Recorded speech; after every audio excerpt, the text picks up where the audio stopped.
الدهب ولع تاني وخرج عن السيطرة، والسوق مش لاقي فرامل لمعدن الأثرياء. النهارده الصبح أسعار الدهب في مصر قفزت بشكل كبير، وده بسبب الارتفاع الجنوني في سعر الأونصة عالميا اللي عدت 4000 دولار لأول مرة في التاريخ، وده انعكس على السوق محليا. فزاد سعر الدهب عيار 21 من 5200 بداية أكتوبر عشان يوصل النهارده 5410، يعني حوالي 3.5% زيادة من أيام قليلة. خليني أقول لكم كلام المهندس إيهاب واصف رئيس شعبة الدهب باتحاد الصناعات، اللي قال إن الدهب لسه بيكمل صعوده بقوة وبيسجل أرقام غير مسبوقة، خصوصا بعد ما عيار 21 فتح النهارده على 5390 وقفل امبارح على 5325. لكن مع الزخم العالمي السعر طبعا وصل ل 5410. أكد كمان إن اختراق مستوى 5300 كان إشارة قوية إن الصاغة ناوية تكمل في اتجاه صاعد، خصوصا إن العالم كله بيقبل على الذهب كملاذ آمن بسبب الأزمات اللي بتحصل حوالينا، وأولها إغلاق الحكومة الأمريكية أو الأحداث الملتهبة في المنطقة اللي مش بتخلص. غير كمان إن البنوك المركزية وصناديق الاستثمار بتزود مشترياتها من الذهب بشكل واضح.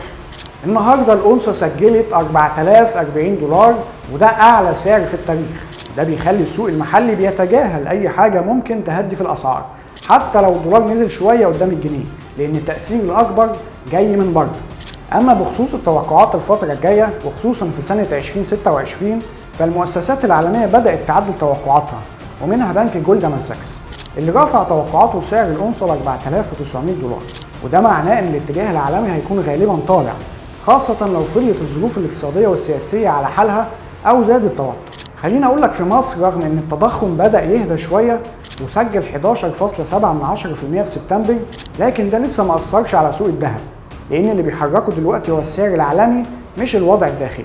خليني أقول لك كمان إن كل ده بيأكد إن السوق المحلي ماشي في اتجاه صاعد، والمستثمرين لسه شايفين إن الذهب هو الأمان وقت الأزمات.